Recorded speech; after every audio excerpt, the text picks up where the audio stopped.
అసెంబ్లీలో వందే మాత్రం ఆలపించే సమయంలో ఎంఐఎం ఎమ్మెల్యేలు బయటకు వెళ్లడంపై కేంద్ర హోంశాఖ సహాయ మంత్రి బండి సంజయ్ తీవ్ర స్థాయిలో విరుచుకుపడ్డారు. ఈ దేశంలో ఉండేవారు ఎవరైనా జాతీయ గీతాన్ని గౌరవించి వందే మాత్రం పాడాల్సిందేనని స్పష్టం చేశారు. కరీంనగర్లో నిర్వహించిన మీడియా సమావేశంలో ఆయన మాట్లాడుతూ బీజేపీ అధికారంలోకి వస్తే వందే మాత్రం గానాన్ని తప్పనిసరి చేస్తుందని, ఉల్లంఘించిన వారిపై కఠిన చర్యలు తీసుకుంటామని హెచ్చరించారు. ఎంఐఎం నేతల తీరును ఆయన తీవ్రంగా ఖండించారు.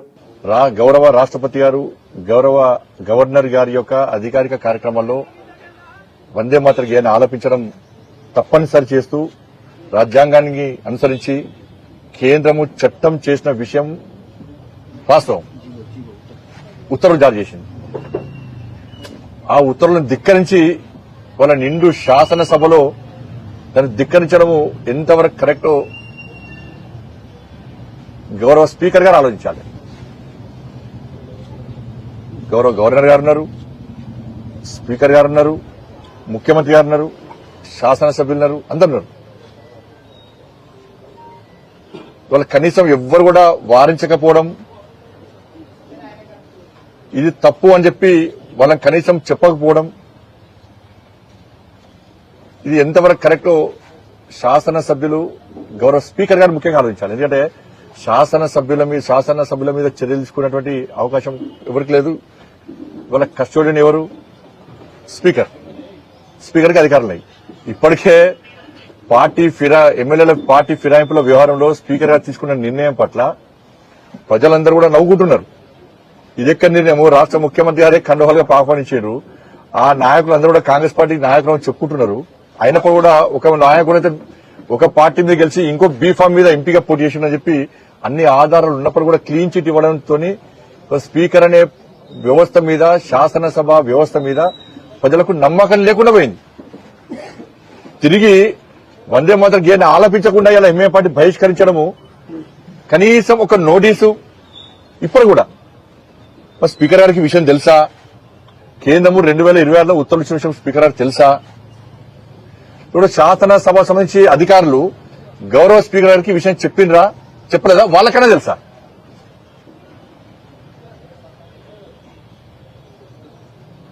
రాష్ట్ర ముఖ్యమంత్రి గారు సమాధానం చెప్పాలి. ముఖ్యమంత్రి గారు ఆ నిండు సభలో ఉన్నారు. మరి ముఖ్యమంత్రి గారు ఎంఐ పార్టీ యొక్క వ్యవహార శైలిని సమర్థిస్తున్నారా, వ్యతిరేకిస్తున్నారా? వందే మాత్రాన్ని ఆలపించడమా, ఆలపించద్దా? మీరు కూడా కేంద్రం ఇచ్చినటువంటి ఉత్తర్వులను గౌరవిస్తారా, గౌరవించారా?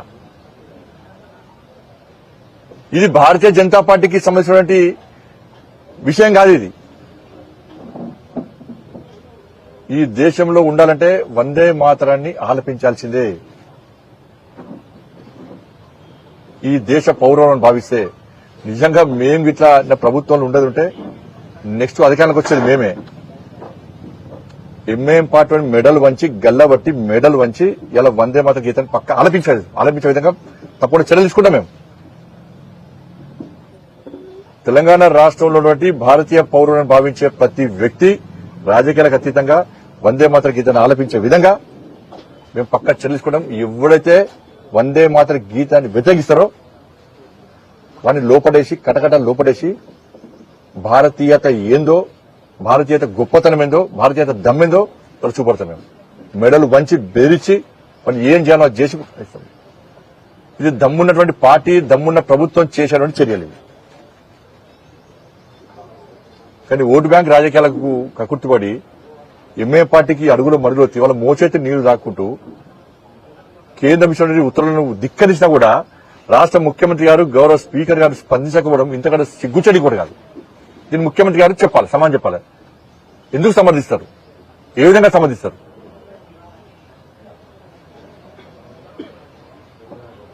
స్పీకర్ గారు మీ వ్యవహారశైలి ఏంది? రాష్ట్ర ప్రభుత్వము, కాంగ్రెస్ పార్టీ చెప్పిన విషయాలను పట్టించుకోవడం, దానికి అనుగుణంగా వివరించడం కాదు. శాసనసభ వ్యవస్థను కాపాడాల్సిన బాధ్యత మీ మీద ఉంది. మీరే పట్టించుకోకుంటే, మీరే తప్పుడు తీర్పులు ఇస్తే, మీరే చూస్తున్నట్టు ఉంటే వ్యవస్థను కాపాడేవారు వాళ్ళు. దీన్ని తెలంగాణ సమాజం ఆలోచించాలి. ఎంఐ పార్టీ యొక్క వైఖరిని తెలంగాణ సమాజం ఆలోచించాలి. దీన్ని భారతీయ జనతా పార్టీ పూర్తిగా ఖండిస్తున్నది. ఇది మంచి పద్ధతి కాదు. ఎంఐఎం పార్టీకి జిఎస్ఎంసీ ఎన్నికల్లో ఇలా భారతీయ జనతా పార్టీ ఇదే విషయాన్ని ఇలా భాగ్యనగర్ ప్రజలకు చెప్పబోతున్నది వాళ్ళ ఎంఐఎం పార్టీ దేశద్రోహ చర్యలకు ఈ విధంగా ఉంది. ఏదో అప్పుడప్పుడు వచ్చి ఓవైసీ అసదుద్దీన్ ఓవైసీ వచ్చి పాకిస్తాన్ మీద మాట్లాడి బంగ్లాదేశ్ మీద మాట్లాడి ఏదో మాట్లాడి నేను దేశభక్తుణ్ణి అని చెప్పి చెప్పుకునే ప్రయత్నం చేస్తే సమాజం గుర్తించదని. నీ కాలేజీలనే దేశద్రోహంలో పెట్టుకున్నావు. టెర్రరిస్టు ఉగ్రవాదం మూలాలే నువ్వు నడిపే కాలేజీలో ఉన్నది, నీ విద్యా సంస్థలు ఉన్నాయి. ఇవాళ నువ్వు వచ్చేదో మాట్లాడు